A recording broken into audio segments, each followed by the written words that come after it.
Right. And then I'll come back over here and hit the recording button. So what have you been up to? How's your Q4 going so far? Well, our business is actually, Q4 is actually, what would I say, one of our lower quarters of the year. I think it's actually our third, like in terms of like quarters, like Q3 is like our Q4 really, because we have a lot of products for like back to school and stuff like that. And then Q1 is like our second busiest selling season of the year as well. So Q4, I think, comes up in third place. I think in last place is Q2 for us. So you get to relax a little bit during Q4 compared to the rest of us? Okay. All right. So you can share that secret on the podcast today too. Because I'm sure all of us would like to relax a little bit more during Q4.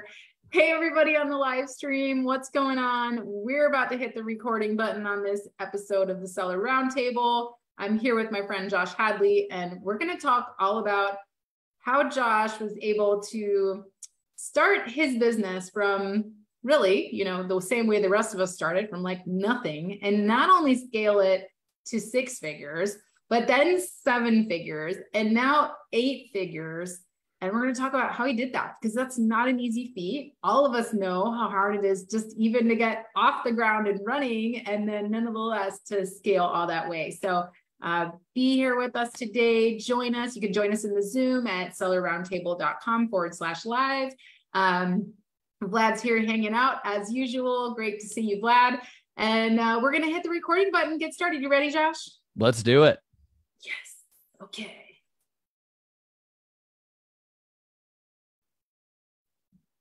Hey, everybody. What's up? Welcome to the Seller Roundtable. I'm Amy Weiss, and my co-host Andy Arnott is out today, and that's all right. We got him covered. I'm here with my friend Josh Hadley. Josh has been an incredible seller for many years now, and he has successfully scaled his business from the ground all the way to 8 figures. And we're going to talk with Josh today about his story and about how he was able to accomplish such an incredible feat as a seller. And he's going to give us some great tips on how you can do that too. I've had Josh previously in my mastermind group talking to our folks about how to hire. And his hiring system is one of the best that I've ever come across, like of any course I've ever taken or anything. And it has really enabled me to scale my team. So I'm pretty sure I owe this guy some money or something, but he's going to have to settle for just a podcast appearance today.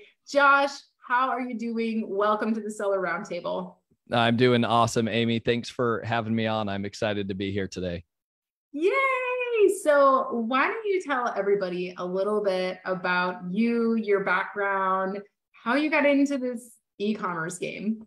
Yeah. So I'm the guy that's been an entrepreneur at heart from a very young age. I was the kid with the candy stand on the corner of the street at a young age. My dad helped kind of build an actual like candy stand for me.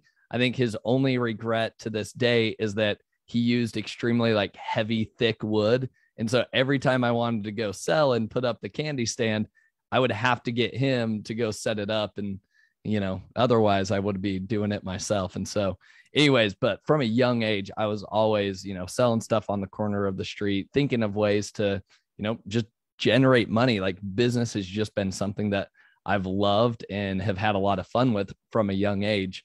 And so went through high school and all of that, ended up serving a mission for the Church of Jesus Christ of Latter-day Saints in Korea for 2 years. And then when I got home from my mission, that's when, I was going into college. I attended college at the University of Utah, and I was trying to figure out, hey, what should my major be? I know it's going to be in business, but should it be, just general business management? Should it be finance, accounting? The list goes on and on. So as I was kind of like experimenting with different ideas, I ended up deciding like finance was going to be my major. And I think it's good to have that background for sure. Not to say that I love finance in and of itself, but I understand it well, which I think helps, especially in running a business, projecting cash flow and all of that good stuff. But While I was in my first year there at the University of Utah, I stumbled into a friend who encouraged me to join what was called the Utah Entrepreneur Series or Utah Entrepreneur Challenge. And this was a series of competitions that was run for all collegiate students throughout the state of Utah. And what he was inviting me to do was actually to apply to be part of the student team that actually runs those series of competitions. So, through a series of events, I end up becoming the co-chairman of that entire organization. And that's what ends up paying for, the majority of my schooling at the University of Utah. It came with a scholarship. And so that's why I was like so interested in getting into it. Plus, I've always loved entrepreneurship and wanted to kind of rub shoulders with those guys. So that's kind of where I kind of got that taste of like, oh, wow, look at all the cool things other students were doing at very young ages. And, I had a lot of mentors at like venture capitalists that I was able to meet throughout the state of Utah through participating and running that organization. So we'll fast forward, spent 4 years there at the University of Utah and ended up getting my MBA at the same time. I finished that right after I did my undergrad in finance. And then I got set up with a job with American Airlines in their MBA leadership development program. So that's what brought my family and I from Utah to the Dallas area. And we're still here in DFW right now, and we're loving it. But I started there at American Airlines and I was there for 5 years. So I started in 2014 and then ended up staying there for 5 years. Well, as soon as I started there at American Airlines, my wife, who is a graphic designer, she was kind of like self-teaching herself graphic design and started doing like custom wedding invitations for some of her friends. And she just kept getting referral after referral because she was doing such a good job. And so all of a sudden we were like, hey, let's start a custom wedding invitation business. So that's really where it all kind of like started. And then we like actually put together like the LLC in the beginning of 2015.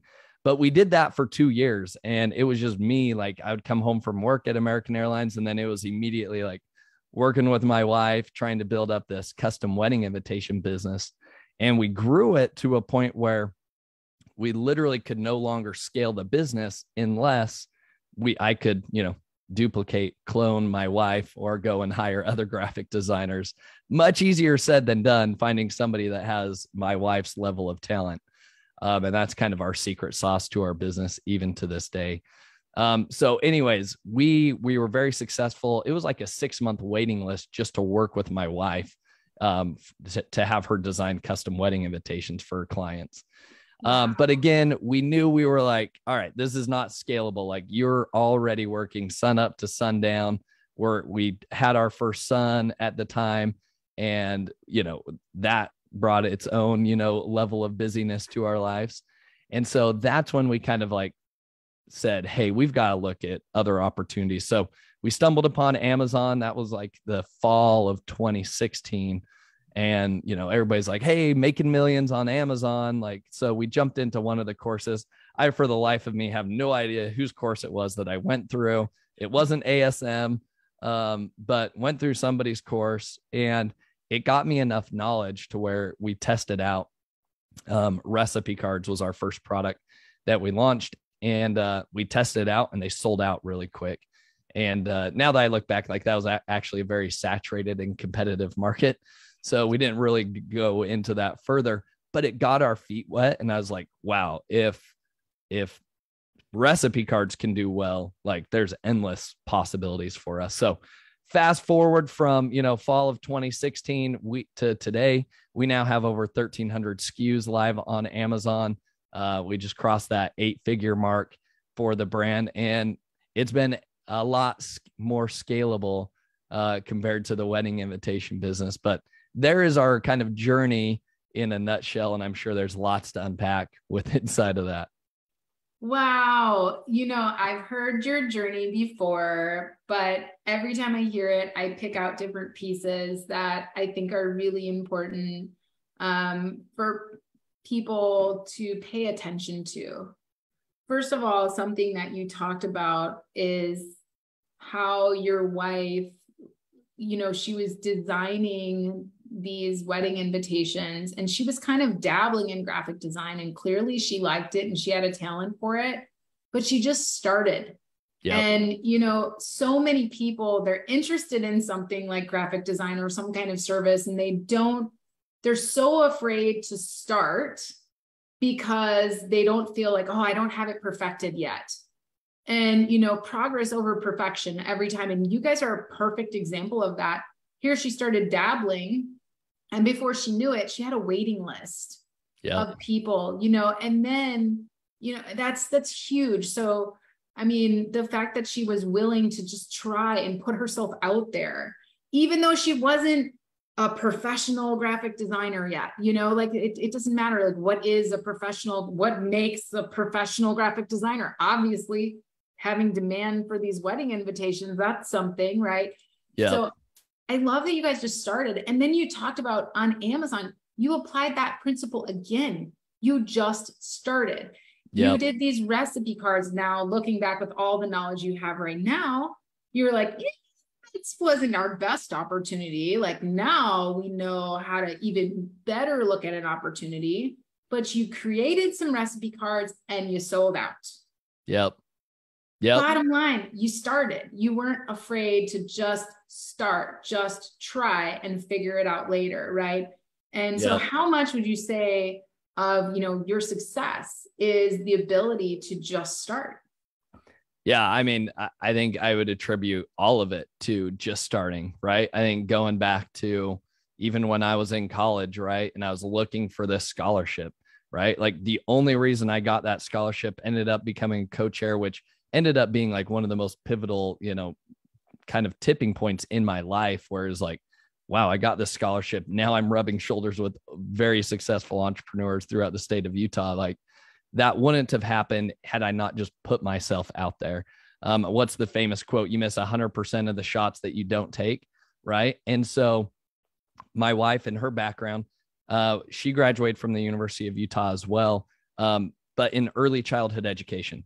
She was not taught graphic design. Now, she's been very good at art from a very young age. She won multiple contests when she was young, like just a fantastic illustrator. You don't want to play like Pictionary with her. What's the other? There's a game where you play where it's like the sketch game, and you like pass it to the next guy, and you're playing like telephone basically, and you're doodling. Anyway, she's amazing at that. And my stick figures just look pitiful. But she had a natural talent for it, right? Just like myself, like I had a natural talent for business. And so when it came time for her to just, experiment, and we honestly had that conversation when we graduated and we moved here to Dallas, my wife was like, hey, should I go get a job? Or, I'm interested in this graphic design stuff. Like, do you mind if I just kind of experiment with it for a little while? And I was like, yeah, like I've got a good job. We have no kids, very few responsibilities right now. Like, it's not going to hurt anything, right? So go and let's play around with some different ideas. And that's when she, again, reached out to some friends. Hey, can I design this for you for free or whatever?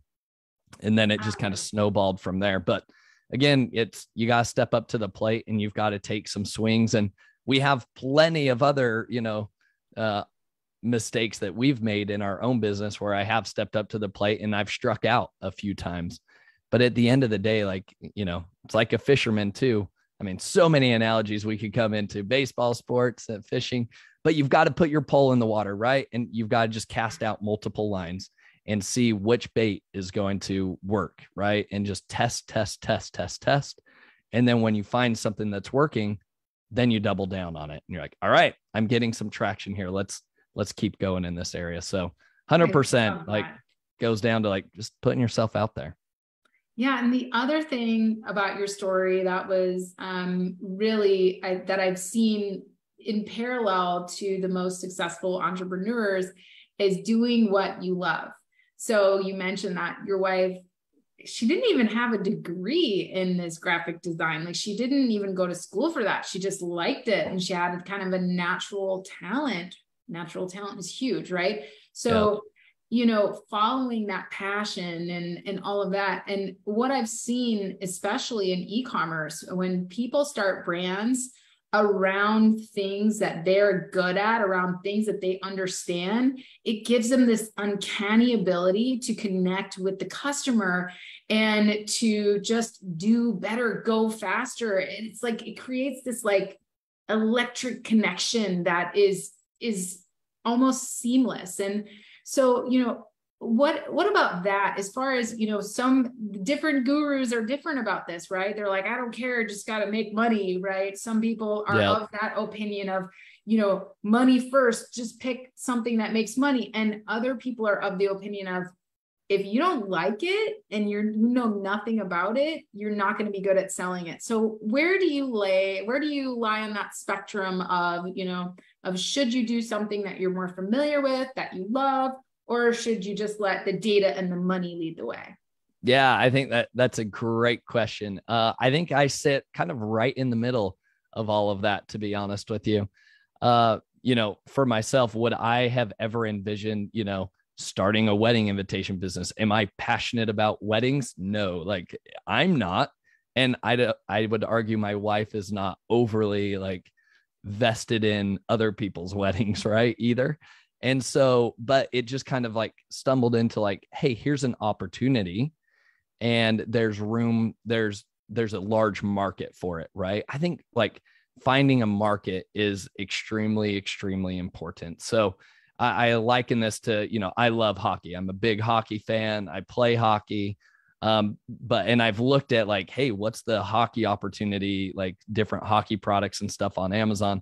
And it's like, the sales really aren't there. Like there's just not a lot of demand. And so although I'm very passionate about hockey, I love it. I could talk about it all day. But if I were just like, hey, I'm going to go all in on creating this hockey brand, and it's like, well, the market isn't actually there for it. So like, you're going to be fighting an uphill battle. Passion can take you so far. I do believe that it is important. But for me, I would argue that I'm kind of like an opportunist, like a businessman at the same time. That like, even when I was younger, I was selling, what's funny is I sold multiple things when I was little. I would hand make like little ornaments, like out of like clay and stuff, that I would sell on the corner of the street. Then I would sell like hot chocolate. Then during the summer, sometimes it was snow cones. Other times it was just like a bunch of pop and soda and candy and all of that stuff. And at the end of the day, I just like kept doing what was making me money, right? It's like, I wasn't overly passionate about making Christmas ornaments, but hey, if they're going to make me money, maybe that's a good opportunity. And so that's the way I kind of like see businesses. Like, yes, find something that you're at least semi interested in, but most importantly, like you've got to vet like the market and the potential and what unique flavor can you bring to a market, right? Or an opportunity. Because if you're just going to bring Me Too products to an opportunity, like let's say I do want to go into the hockey niche, and the hockey niche is a great opportunity. Well, if I'm not going to differentiate myself and I don't have a unique twist or flavor that I'm adding into that market, then you're not going to succeed that way either. So that's kind of my thoughts, where I come from on that question. I love the way that you talked about that, because you're so right. There has to be opportunity. It can't just be like, I came up with this great idea and all of us left-handed, tweezer users are, I came up with a left-handed tweezer accessory. Well, how big's the market? I mean, yeah. I'm left-handed, I get it, but it's not a lot of opportunity there. So it's like, you take your passion, what you're good at in terms of, maybe you like sales, maybe you are good at graphic design, so that can apply to any opportunity. And then, you choose your way to differentiate and make your mark in that field, in that market, right? And that's when you're able to, that's when all of these stars align and we've got great sales as a result. So let's talk about that, because that is one of the, I definitely want to talk about your hiring process and your cloning process next. But before we get into that, let's talk about what is your product research process like, and how do you find opportunities? Because this is one of the most critical things that will shut down a business fast. And I've seen so many people fail. Like, this is, I would say, in my opinion, it's the number one reason that sellers, when they get started, fail, is because they don't understand how to find an opportunity. They'll just find an opportunity on research software. Nothing wrong with that. Yeah. But then how are you different? What are you doing? And most of them, they'll differentiate, but because there's so many sellers finding the same exact thing, they're all differentiating the same way. And then they're just competing with each other for the same market. So talk about your process and how you recommend that people change it up and master product research. Yeah. So I think what's interesting, I've learned a lot about this. When I first stepped into the Amazon space, right, and we launched recipe cards, for example, I went into that because, I put in all of the information there on Helium 10 or Jungle Scout. Can't remember which one I was using at the time. And then it was like, hey, it's making this revenue. There's this many competitors and there's this number of reviews, blah, blah, blah, blah, blah. Right. And it just spit out this opportunity. And I was like, oh, all right, great. This must be a good opportunity. Here's what I failed to do, though. And fortunately, we did have some success, but I understand why people don't have success, because the way we approached it was we just kind of created like a Me Too product in a way. Now, our designs were different, but we were just like, we just need recipe cards. That's what the market wants. What we failed to do was actually digging in to the keyword level data. Now, Amazon's come a long way from 2016 with the amount of like keyword data that they are sharing. And that's one of the most important things. And we have just recently, within the last year and a half, have revamped the way that we do our own kind of detailed product research and keyword, placement in terms of like, how do we understand which keywords we're going to focus on, where we're going to put them into our product listings, whether it goes title, bullets, description, back-end search terms, right? We've gone through a complete overhaul on that. A lot of it comes down to going into the data on Amazon using the brand analytics report, and they're now coming out with like search query performance. Like, I mean, the tools are coming out, and I probably haven't even scratched the surface of some of the other new tools that they've released recently, but I'm most familiar with, going into brand analytics. And I love just going into brand analytics and downloading, like, let's say it is recipe cards, right? I can just type in recipe, right? And see what comes up, anything related to recipe, right? And then recipe cards, right? And just see what are and Amazon will show you based on, search volume. They don't tell you the actual search volume, but in terms of search ranking, which ones are being more searched for than other keywords. And then what our team does is I have a team that's dedicated to this now, rather than just, we use Helium 10 as well to like download all the keyword data from like our competitors as well. So we'll get all of this keyword data, right? And I would say like the secret thing that we do is like, then we go augment what we got from the competitors from Helium 10. So that's step one, right? Grab your top 10 competitors, plug it into Helium 10, run Cerebro, and you get the keywords out of that, right?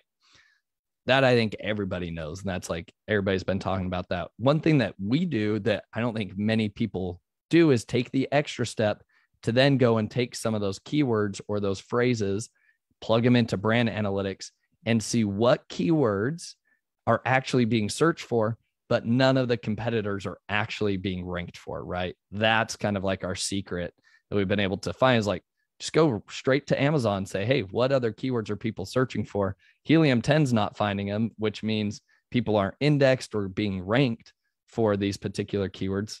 If we can find those, then that's going to be easy for us to go in and launch that product. So we use brand analytics. And then one thing that we layer onto this that kind of coincides with our PPC launch strategy, and I think this kind of like formulates the basis and the great foundation that we have when we launch a product now, is that we don't just look at the keywords and say, hey, this keyword's related, this keyword's not related, right?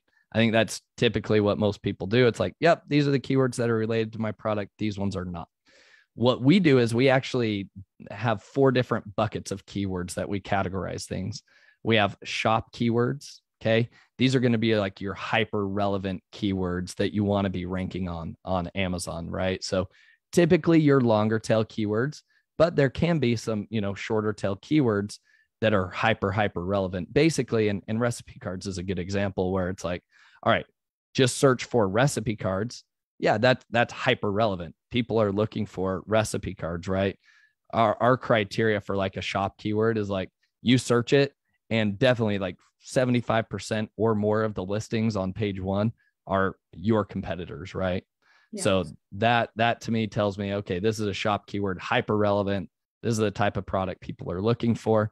Then you go into semi-shop where the results are maybe 50-50, right? It's like, I do see a lot of my competitors, see a lot of other random stuff on here as well.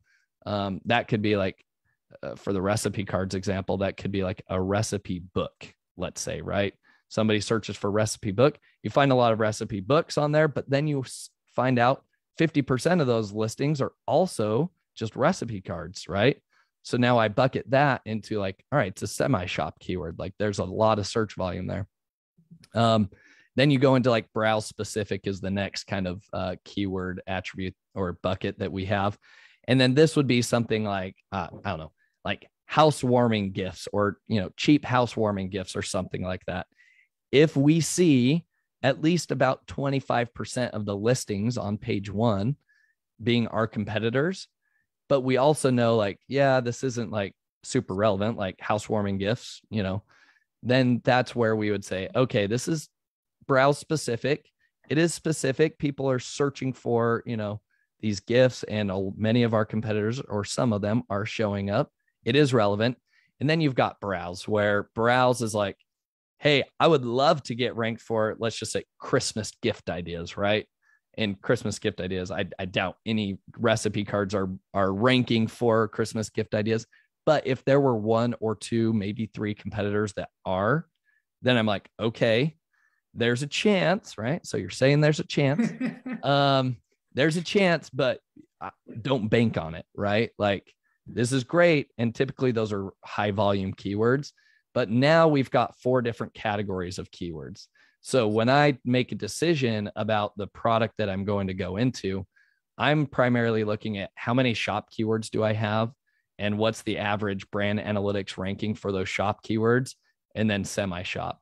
Because if there's very few keywords there in the shop and semi-shop categories, and I'm banking on trying to get this product ranked to the moon by getting on Christmas gift ideas, then that's going to fall flat. And we've had multiple experiences when we were first launching products that's like, this one's doing $2,000 or 2,000 units a month.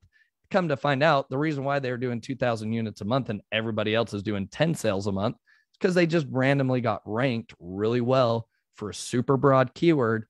But yet, people just look at the opportunity and say like, well, they're getting 2,000 sales, so surely I can steal some of that. It's like, well, they're either paying a lot for PPC to get ranked, or they're sending external traffic, or they've used black hat tactics. So like you can't bank on that stuff. So that's how our kind of launch strategy product research has evolved over the years. I love it. Thank you for sharing that with us. I gleaned a lot of great information from that, and we'll definitely try some of those cool techniques. So something you mentioned is early on in your business, you realize like, I can't do all of this anymore. I have to clone my wife or me or somebody, whatever. And I think all of us business owners figure that out at some point. And either we fall flat on our faces because we don't know how to even trust someone else to do something for us, or we are an disorganized mess and we don't know how to organize processes and procedures in a way that we could even outsource them to someone. And this is what prevents people from scaling. And so early on, you had to figure out, how do I clone the most important aspect of the business, which is my wife who's working 24/7, doing all these designs and everything. How do I do this? And I think, you know, I'm sure there was a process first where you had to define your own process and make sure that you could then clone it. But can you talk to us a little bit about how you decided you would hire your first employee? Yep. How you came up, like, did you already have processes in place that you were following that you were able to then write those job descriptions? Talk to us about that. How should people go about cloning themselves or an aspect of their business when they're first getting started? Yeah, it's funny you say that, because I actually just recorded a separate podcast episode for my own podcast, Ecomm Breakthrough, that was just about that subject of how do you know when is the right time to hire, and then what are the steps to take? And I have a 7-step process that goes through that, like how to hire A-level talent and spot it and all of that stuff. So I could dive in. That was an hour episode in and of itself. So I'll give you kind of the gist of it there. But to begin with, you know, if we rewind the tapes, like, so we launched our first product on Amazon, like we're talking November, December of 2016. Again, I'm working full time at American Airlines. And so at that time, it was my wife and myself. And then we had my sister, who was kind of like our virtual assistant, just kind of helping in a lot of different aspects of, at the time, was primarily the wedding invitation business, right? So that was the same team that we had up until really like 2018, 2019. Okay. So we sat there for a good 2 to 3 years. And I call this, you know, as I talked with, you know, one of my mentors at the University of Utah, he's like, your job at American Airlines was your venture capital for you to be starting your business. And once he said that, I was like, that's exactly what it was, because I would go to work and then I would come home and then I would immediately get back online, and I'd be working until like 2 a.m. right? Just grinding out, doing things myself. And I think everybody you know, when they initially start to see some success, they're like, oh, I get bored with this, so I need to hire it out. Like, that's not what we did. Actually, now, could we have gone a little bit faster in hindsight? Yes and no. You know, I used this, we'll call it venture capital from American Airlines, my salary, to be able to afford all these new inventory purchases, right? As we would launch new products, we would generate income from that. We wouldn't go out and spend it or anything like that. We would go reinvest it in new product ideas, right? So we kept recycling this for 2 to 3 years, at which point we had built up a decent war chest where we could say, okay, now I could let go of my salary at American Airlines and take a salary from the business. And hey, while I'm at it, you know, I think it would be challenging. Like, I can't imagine trying to, you know, do American Airlines and then come home and manage a team of people. And so that's when, you know, I left American Airlines. That's when it was like, all right, now let's start building out our team. So a couple things to unpack there. You know, number one is a product-based business, like physical products. It requires capital and a decent amount of, you know, cash flow. Like, it's really hard to not go cash flow negative really quickly. You could overexert yourself with the number of new product ideas you want to get into. And so that slow growth for us was extremely, extremely important. And now it's one of our best barriers to entry, right? Like, we can go and compete in some very difficult niches where people have got to bring, you know, we just placed a $250,000 PO for one of our new products. And it's like, yeah, there's no startups are going to be doing that anytime soon, right? But that has come, we're 100% bootstrapped because, like, we kind of bided our time, so to speak, and we weren't over anxious to just take this thing to the moon. Again, could I have gone faster? Yes, but for me, I'm more conservative than not. So I was like, you know what? Let's keep doing this. Can I do another year at American Airlines and continue to live off of that salary and just keep reinvesting profits from the business into new inventory? So that's what we did there. But in 2019, that's where, we were like, hey, we're leaving American Airlines. All right, we do want to scale up this business even further. So where do we go from here and where do we start? So my advice to anybody that is kind of figuring out like, what should that first hire be? One of the most important things I think any business owner can do is conduct a time study. I learned about this from Alex Sharfin. And you do a 2-week time study, and you are literally like, you have a notepad, a pen, and a paper. For 2 weeks. You are jotting down what you do on a day-to-day basis every 15 minutes of the day. Now that's tedious, yes. But if you can do that, you'll be able to look back at those 2 weeks, and then you'll be able to dissect and be like, holy smokes, like the majority of my time is being spent on these type of tasks for the business. Or, hey, I'm spending way too much time on social media, or maybe I could be a little bit more efficient with my morning, or whatever it is, right? Like, you're going to learn a lot from that 2-week time study. But that, if you're trying to make the call for like who you should hire next, you should first identify what's one of the biggest tasks on my plate that soaks up most of my time on a weekly basis. Then you start creating SOPs, right? And processes around those tasks that you are doing a lot of. And for me, that was a lot of like project management related tasks, where it's like, all right, we have a new project. Let's start coordinating this and that, and creating SOPs earlier on then allows you to go hire somebody to do that. Because this was one of the mistakes I shared on my own podcast. One of the mistakes I made early on is that we hired like a marketing manager, because I was like, we just want to make more revenue. So I just need a marketing manager that can just push things and just create some viral social media stuff for us, right? But I didn't have experience doing that. I had no clear vision to articulate other than we just need drive traffic and increase our sales, right? It's such a poor way to approach it. And so it ended up not working out very well, not to the fact that she wasn't a capable team member, but like, I didn't set her up for success. Like, I tried to hire out a problem without myself trying to like identify the solution first and foremost. Yeah. That's one of the biggest mistakes I see people make, is they hire out PPC without understanding it.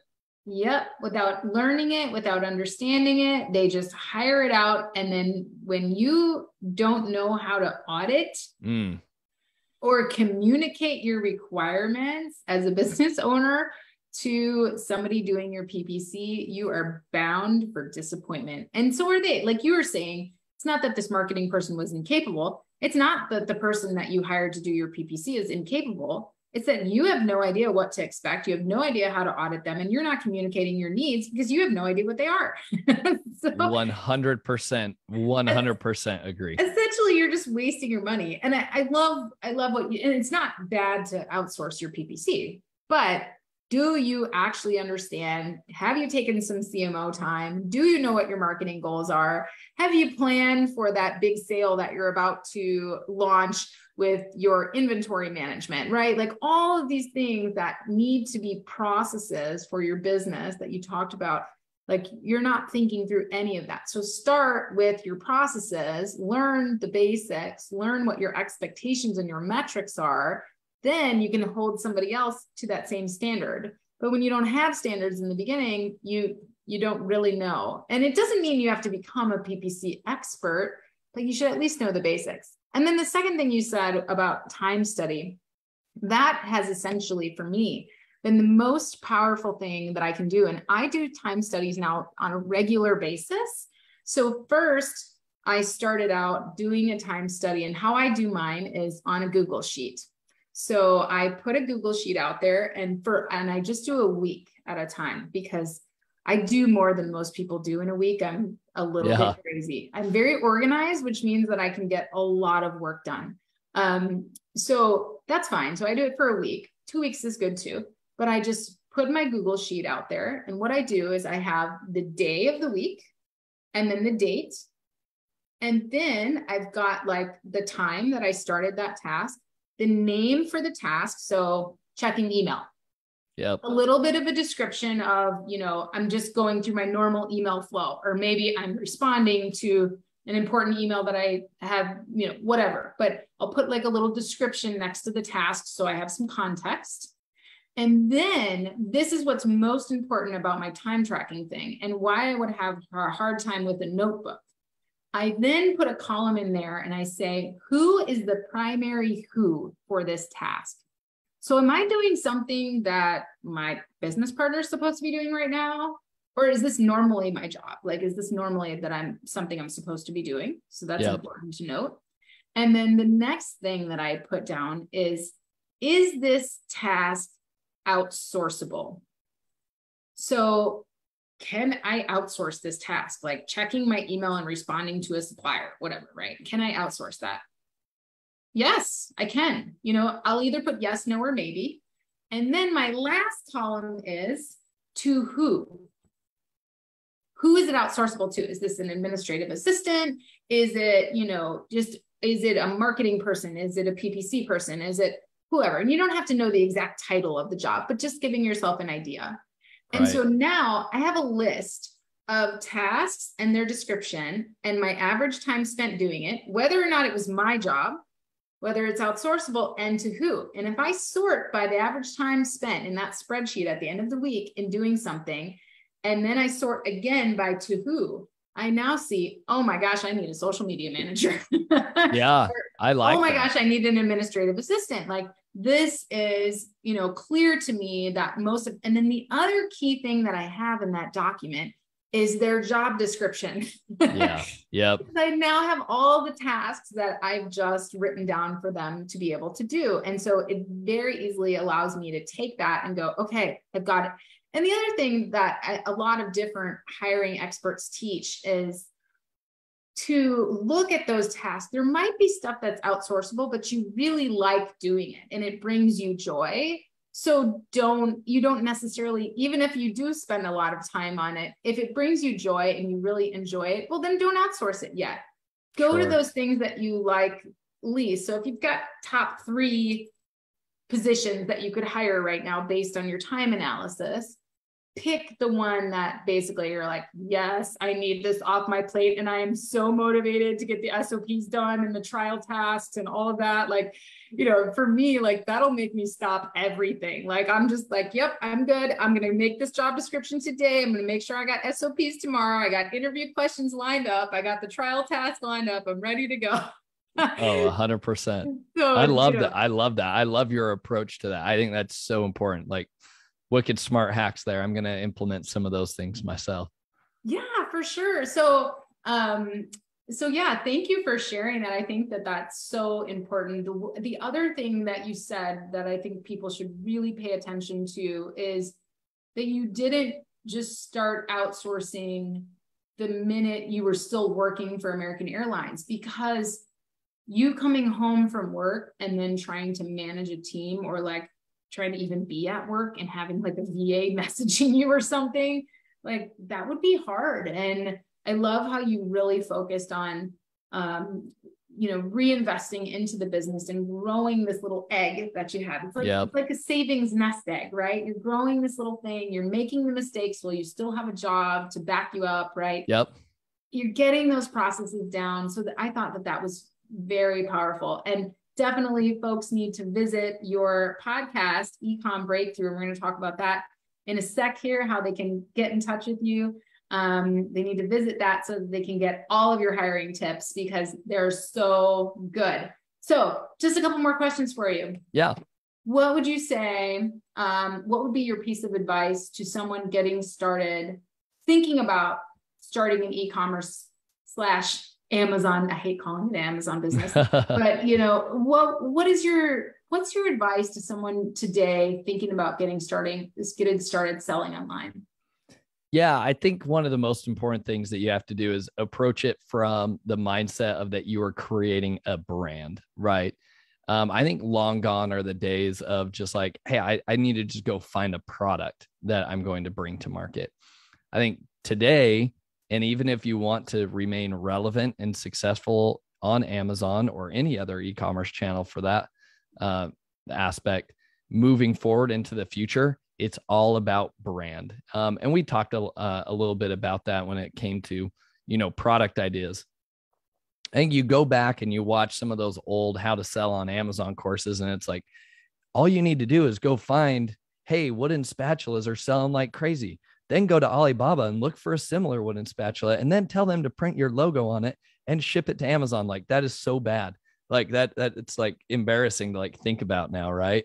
But that is like what I think so many people think about Amazon right now is still this like, I just need to go find a product to slap a brand on. No, what I mean by like coming up with a brand is like, what's going to be your unique approach? I think Amazon's a fantastic channel to start out in because, number one, they have a massive audience of customers ready to buy. The purchase intent is super high compared to like getting into retail stores and all that stuff.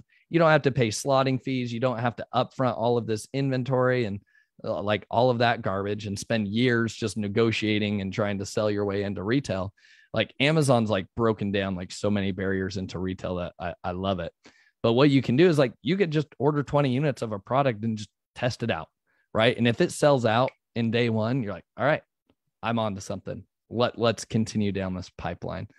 So what would be my advice? Like, look at, some different opportunities on Amazon, not just a single product, right? So you need to start thinking about like, what is a brand that I want to build? And for us, our brand has evolved drastically over the last, 7 years that we've been in business. And that's totally fine, but you've got to start somewhere, right? And start with, what's going to be our unique selling proposition? How are we going to differentiate ourselves from all of those other overseas competitors that the only way they know how to compete is just by lowering the price, right? What is it that you can bring to the table and say, hey, you know what? I actually have a good Instagram presence and people love to follow me for my baking stuff or the way I decorate my house, right? So maybe from there, you're like, hey, what are some good home decor type of products, right, that I could get into? And that's going to be the way I establish my brand is like, I'm going to be the expert in sourcing beautiful, uniquely designed or, curated collection of products to decorate a home. And maybe it's seasonal products or not, right? But that's the way I would approach it. Like, look into yourself, right? Identify what is it that you're maybe interested in, but then make sure there's a product opportunity, right? There's a market for that product, and then bring, your unique twist to it, and then test. Like, the most important thing that I would tell people to do is to start with really low, MOQs. Even if that means sourcing a product domestically, like even if you are breaking even on those first sales on Amazon, and that's the way it works for the first 3 to 6 months, like that will be valuable for you. Rather than saying, I'm putting all my life savings. I just purchased 1,000 or 10,000 units from China for this widget, and I'm all in on this. Like, oh, that would make me feel very uncomfortable. Like, Amazon's so unique in the aspect of like, you can test things so quick. You could go buy UPC codes and launch a new product real quick. Like, that's so unique. So go test stuff out, see what gets traction, then start doubling down on what is getting you traction. So I don't know. It was like a shotgun approach of ideas, but hopefully something sticks for some listeners there. Yeah, I love that. We started just trying things in retail arbitrage and wholesale. And I'm so glad that we did that because we made a bunch of mistakes. Like, yep. Oh, well, good thing I can return this product to the store because it turns out I can't actually sell it. Yep. Things like wholesale, I started buying from wholesale and like I white labeled some stuff. Like I would just make my own packaging and put like a 2-pack in there and send those in. And sometimes it would sell really well. And I'm like, ooh, I'm onto something here. And then sometimes it was like a disaster or the product was really bad quality or whatever. My listing got shut down. But either way, I was always glad that I had invested like $100 into it instead of like 10,000. So, I did all of that before I started private label. And even private label, I've made mistakes so many times. I've, put an order in for 2,000 units that hasn't worked out, or there was a quality control issue. But I knew by then, okay, this is how I deal with something. I knew other techniques to use. So never put all your eggs in the one product basket, because there's just no guarantee. Even if you if you sold 20 units and it went really well, there's no guarantee that thing's going to take off. So just like you said, just keep testing, keep growing, keep innovating, keep, expanding in different ways. I love that advice. Okay. Next question. What about motivation for you? So you're obviously a very busy business owner today. I see you at a lot of events, which I love. And what is it that keeps you motivated? Are you listening to podcasts? I know you do your own podcast too, but did you read a certain book that really had an impact on you? What is your motivational, stay motivated structure? Yeah, that is a good question. Now I'm doing some deep introspection real quick to see what that is. But yeah, one of the books that I've loved is Think and Grow Rich, right, by Napoleon Hill. Timeless classic, right? But the mindset is everything, right? And for myself, my wife and I, we've been able to, create this business ourselves. And, coming from a background where things weren't just given to us, right? Like we worked hard to get to where we are today. And I think a lot of that is because of the mindset, right? Meditation and prayer for me is so important to like project this, successful future, or like, what does success look like in my future, right? What does that mean to me? So for me, when I look into the future, the best version of myself is I have a portfolio of companies that I'm managing. I don't have to run them day to day, but I'm bringing strategic insights into a portfolio of businesses. And at the same time, I'm close with my family, right? And I have the ability to work from home and to be able to be around my family. And so I'm already seeing, this has been something that I've been envisioning for, 5+ years already. And I'm starting to see that like happen in my life, right?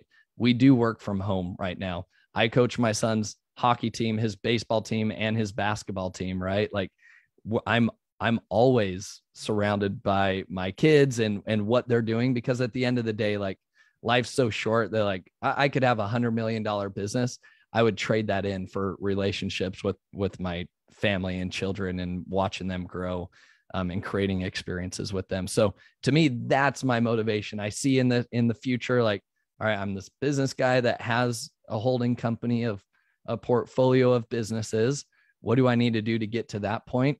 But let's not forget that at the end of the day, I want to be able to look back and have tight-knit relationships with each of my kids. We have this family where we can look back and be like, wow, we've done some amazing things together. We've created a lot of fun. And most importantly, that my kids can look back and say like, I'm who I am today because of my mom and dad's influence in my life.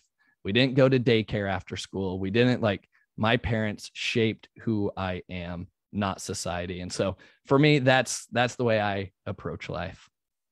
I love that. Staying grounded is so important, coming from a place of gratitude and focusing on what is really important and not just the daily mundane that tend to get us down. So I love that. I'm right there with you there. Try to stay grounded every day and remember what's really important. And that seems to success just somehow follows that. I don't know how it works, but I'm happy it does. So yep.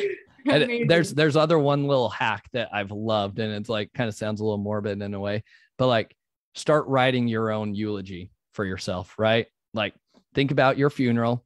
People are gathered. What do you want people to be saying about you, right? What do you want your wife or your spouse? What do you want your children to be saying about you, friends?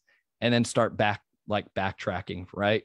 Just as you would plan out a business, like start backtracking and planning out your life and be like, what does that mean I need to be doing in my life today if that's the reality that I want to experience down the road? And like, it's a big mindset shift. And if people can get into that habit of like future pacing and projecting like, oh, maybe I don't need to spend as much time on XYZ because this is actually what matters most. I love that.